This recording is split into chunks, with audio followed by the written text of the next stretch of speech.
Hello dear viewers and spectators. Hallo liebe Zuschauerinnen und Zuschauer. Wenn ihr das Video in Deutsch sehen wollt, klickt auf den Link in der Videobeschreibung. The script of this video is available for download in PDF. The link is in the video description. Some time ago I had planned a video that would deal with the appearance of our Earth. However, I had postponed this project. But now it's up to date again, so I've revised the script and now publish the video. For my everyday life in Germany, it doesn't matter whether I live on a flat earth or a marble earth. When I drive from Cologne to Bonn to work, what is the difference between a flat earth and a spherical earth? None. When I go on vacation from Bonn to the North Sea, do I notice a difference? Maybe when I see ships sailing by. Maybe you can only see the upper decks or the whole ship, but that doesn't really matter.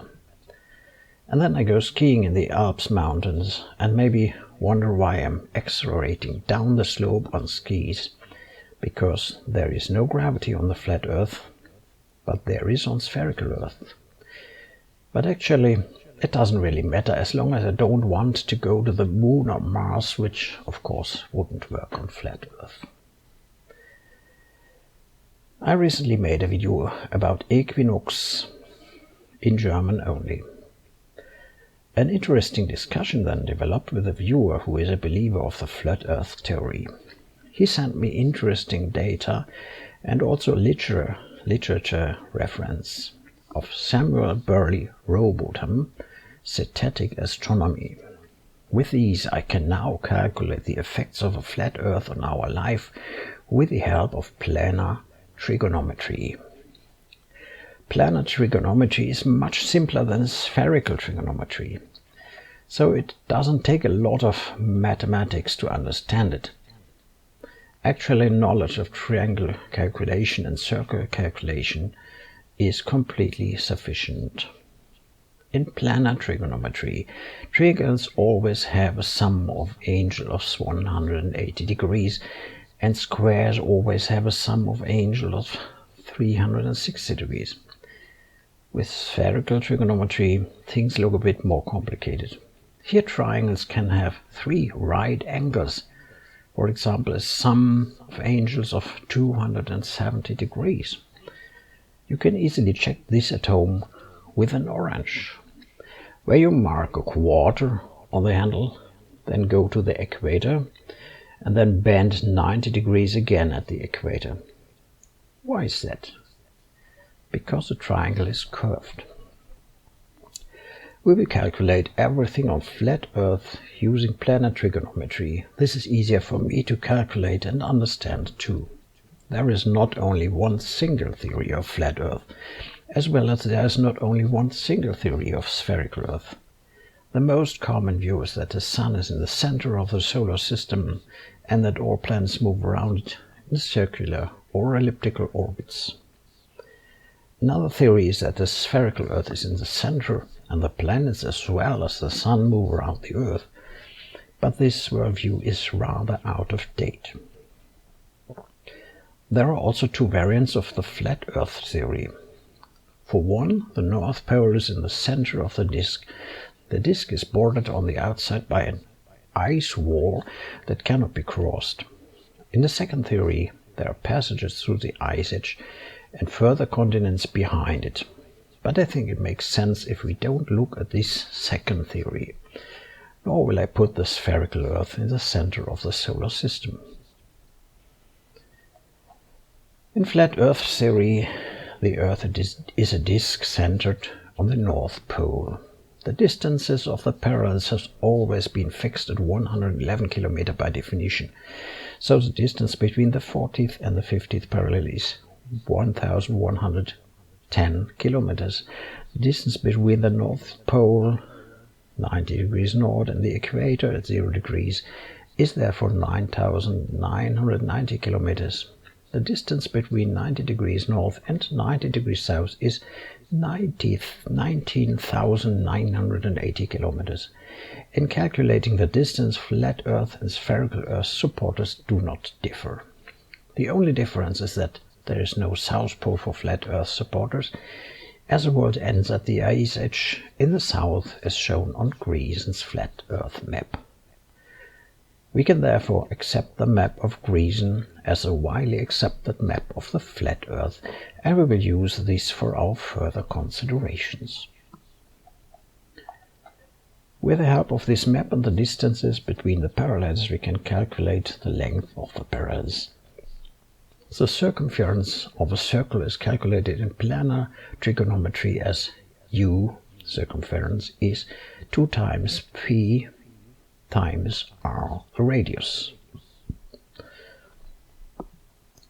The Arctic polar circle is about 23.5 degrees from the North Pole, that is 2,608 kilometer distance, which is also the radius of this circle. The length of the Arctic circle at about 66.5 degrees north can thus be determined as 60,389 kilometers. This corresponds roughly to the 15,969 kilometers stated by the representatives of spherical Earth. Germany is roughly in the 40th northern latitude. The length of the 40th parallel on the flat Earth is 27,897 kilometers. On a marble Earth it would be around 25,700 kilometers. The equator is 9,990 kilometers distant from the pole. The length of the equator of the flat Earth is 62,769 kilometers. That is quite a difference to the 40,075 kilometers that the followers of marble Earth are invoking. Why is that? The following graphic shows the differences. While on the sphere, bottom in the figure, the length of the parallels increases less and less to the direction of the equator. This is of course not the case on a flat Earth, which can be seen top in the figure. On the sphere, the length of the latitude parallels decrease again to the south, and the South Pole is again just a point. On the flat Earth, however, the length of the parallels continue to increase. This then leads to clear differences in greater southern latitudes. According to the supporters of spherical Earth, the southern 50th parallel has the same length as the northern one, namely about 25,700 kilometers. The distance of the southern 50th parallel to the North Pole is 50,540 kilometers. The length of the southern 50th parallel, following the flat Earth theory, is then 97,640 kilometers. The distances on the flat Earth would be around 3.8 times higher along the 15th southern parallel than on spherical Earth. The distances on the 15th degree northern latitude, however, only differ by a factor of 1.08. The edge of the ice lies between 65 and 75 degrees southern latitude. Let's assume an average position of 70 degrees south for the sake of simplicity. Then the length of the ice wall is calculated approximately 111,590 kilometers. 120,000 kilometers indicated by the supporters of the flat Earth therefore seems quite realistic. The figure I showed in my video about the equinoxes is of course completely wrong. For a flat earther it is wrong because the Earth is shown as a sphere. It is also wrong for a supporter of the marble Earth because the proportions are absolutely wrong. It should just show how the seasons come about in the opinion of the adherents of the ball Earth theory. What should the mapping of the celestial bodies in the spherical Earth theory look like in reality? In this theory, the Earth has a diameter of 12,750 kilometers. With a diameter of almost 1,400,000 kilometers, the Sun is over 100 times larger. It is also about 150 million kilometers distant from Earth. This means that, unlike in the wrong image, The sunlight hits the Earth from this huge light source and from this huge distance, everywhere from the same direction. It is parallel. However, we sometimes see the rays of the sun coming out from behind clouds at an angle. This led the followers of the flat Earth theory to calculate the height of the sun above the Earth's surface from this angle with the help of plane trigonometry. This method results in an altitude of 4,500 to 6,000 kilometers. You can also see angels in these images of skyscrapers and tracks. The side walls of the sky-rise buildings are parallel. The railroad tracks anyway. But with a little skill you can determine an angel from the picture and calculate where the tracks meet. Of course the trails never meet, and so why should the rays of the sun meet? There's another way to calculate the distance of the sun from the flat Earth. The Englishman Robotham determined the difference in the angle of the sun between London and Brighton at a certain point in time and was able to calculate the distance from it using plane trigonometry. The fact that other values came out there than when using the angle of the sun's rays is simply accepted at this point. It has no influence on our further considerations. The Greek Eratosthenes, already around 200 BC, used a similar method. He found that on certain days just south of Aswan, 24 degrees north, the sun shines vertically into a well, but not in Alexandria. However, he made other considerations than Robotham. Assuming that the sun rays hit the Earth in parallel, he concluded that the Earth's surface must be curved, meaning that the Earth is a sphere. So you can see him as the father of the theory of marble Earth. Some practical applications of planar trigonometry follow. Canberra and Adelaide, both in Australia, are both at about 35 degrees south. This latitude is 14,850 kilometers away from the North Pole. The length of the latitude, according to the Flat Earth supporters, is about 93,300 kilometers. Adelaide is 183.5 degrees east, Canberra is 149 degrees east. That is a difference of 10.5 degrees. The entire latitude as a circle around the North Pole is by definition 360 degrees. To get the distance between Canberra and Adelaide on a flat Earth, divide 93,300 kilometers by 360 and multiply that value with 10.5, and you get 2,721 kilometers. So the distance between the two cities on the flat Earth would be 2,721 kilometers as the crow flies. On the usual maps, which are created on the basis of spherical Earth, the distance between the two cities is only 1,200 kilometers on the country road. The distance between the two cities is only 970 kilometers as the crow flies on a marble Earth. A flight between the two cities with Qantas Airways takes an hour and 50 minutes. This is independent of whether we are on a spherical Earth or on a flat Earth. On a spherical Earth, a plane would fly at a speed of about 530 kilometers per hour to cover that distance. On a flat Earth, the distance is 2,721 kilometers, so the plane has to fly between Adelaide and Canberra at 1,480 kilometers per hour. The speed of sound is 1,236 kilometers per hour. A Boeing 737-800 is used for this connection. The cruising speed of such an aircraft is about 800 kilometers per hour only. At 800 kilometers per hour, however, we could never cover the distance on a flat Earth within this time. The routes from the airport building to the runway are even not taken into account here.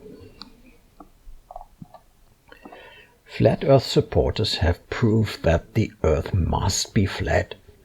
There are no flights between Australia and South Africa. The flights lead via, for example, the Emirates or Qatar, where a stopover is made, and really on a flat Earth that's an obvious connection. However, there are direct flights between Perth in Western Australia and Johannesburg in South Africa, offered by South African Airways. The flight time is 10 hours 45 from east to west with a headwind, or 9 hours 25 west to east with a tailwind. By the way, the flight from Perth to Dubai takes just under 11 hours, and the flight from Dubai to Johannesburg around 8 hours 25 minutes.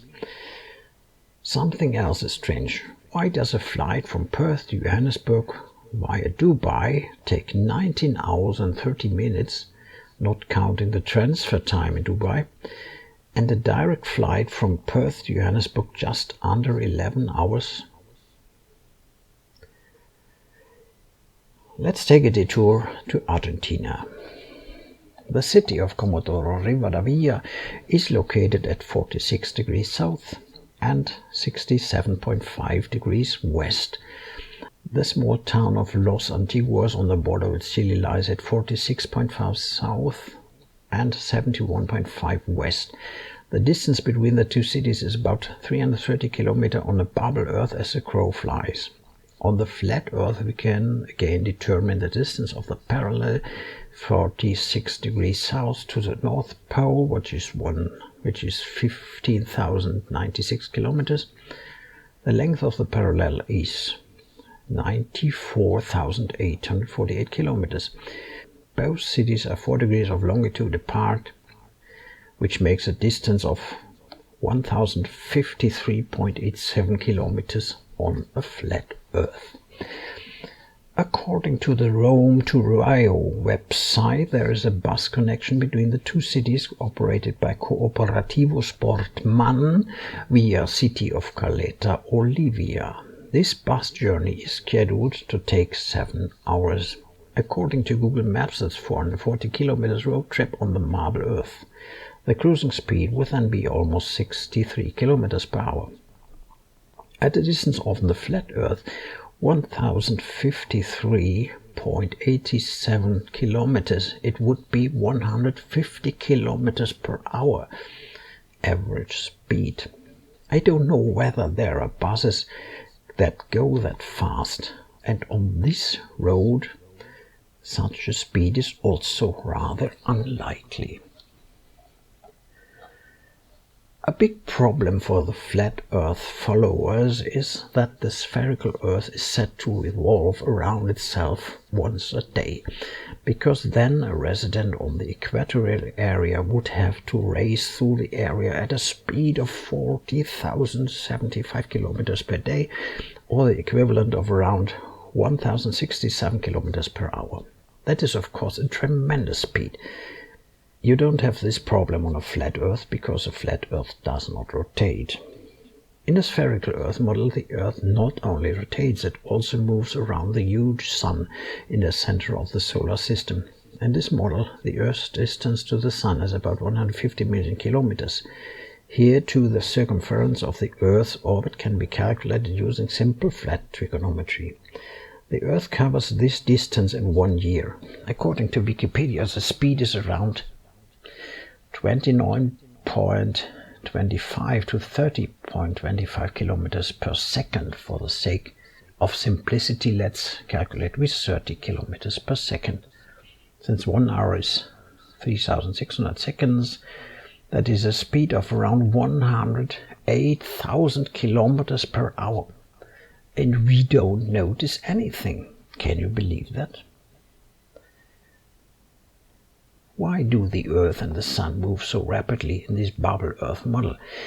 According to the supporters of spherical Earth, the cause is gravitation. And gravity does not exist for flat Earth followers.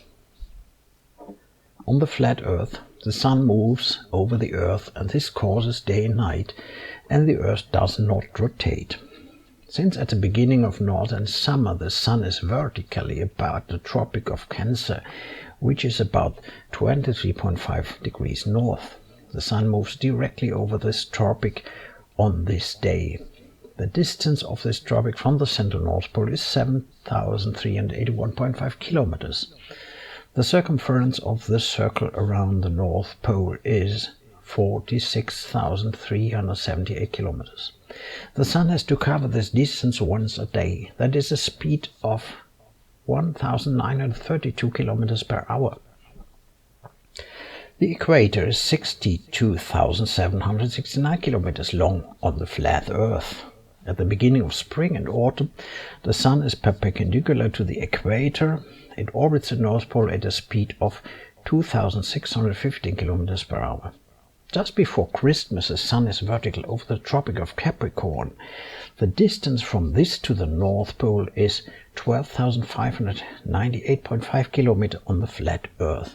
The circumference of the Tropic of Capricorn is 79,156 kilometers.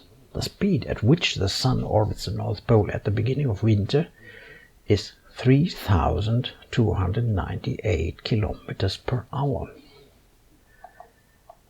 The first question that arises: what accelerates the Sun between June and December from 1,932 kilometers per hour to 3,298 kilometers per hour, and what slows it down again between December and June? The second question that needs to be answered: what keeps the Sun on this orbit, since the opinion of the flat Earth supporters is there is no gravitation? Why does the Sun not fly straight away? Why does it fly in a circle? I would like to conclude with the other small comments.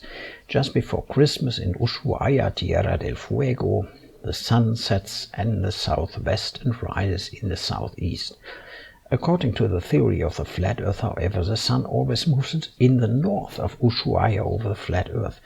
In December, the Sun should set in the northwest and rise in the northeast. When the Sun goes down, it appears to be sinking below the horizon. The apparent diameter does not change. According to the theory of a flat Earth, if the Sun is 4,500 to 6,000 kilometers above the flat Earth, it should always remain above the horizon even when it sets. Its apparent diameter should decrease significantly due to the greater distance from the viewer. The distance to the Sun of 150 million kilometers assumed by the supporters of spherical Earth, however, hardly changed by the viewer in the morning, noon and evening. Therefore, the apparent diameter remains the same. The star constellation Southern Cross has been an orientation aid for seafarers in southern latitudes since ancient times. It can never be seen in Germany. However, it can be seen in both Australia and South America. How is it possible on a flat Earth? Does one have to assume that this constellation exists several times as a copy in the sky?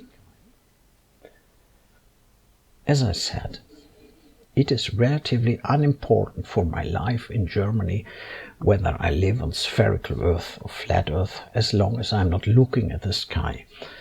As a resident of Australia or Argentina, however, my daily observations and experiences would extremely contradict the theory of the flat Earth.